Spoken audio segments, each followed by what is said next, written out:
printing out some small skulls in this crazy magenta silk. It's called purple silk, but it's an insane looking color.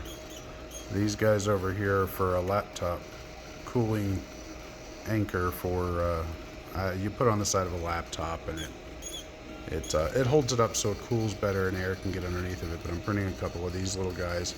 They're empty skulls, but they're coming out really nice. I'm using a high percentage infill so they're strong, and also so I can test to see how they come out, because I've been having some problems with the printer.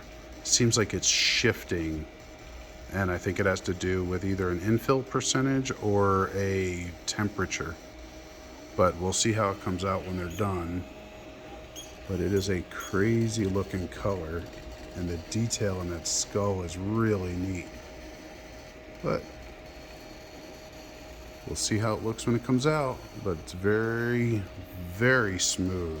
I mean, I love how clean that's coming out, and those teeth are just creepy looking. Anyway, that's it for now.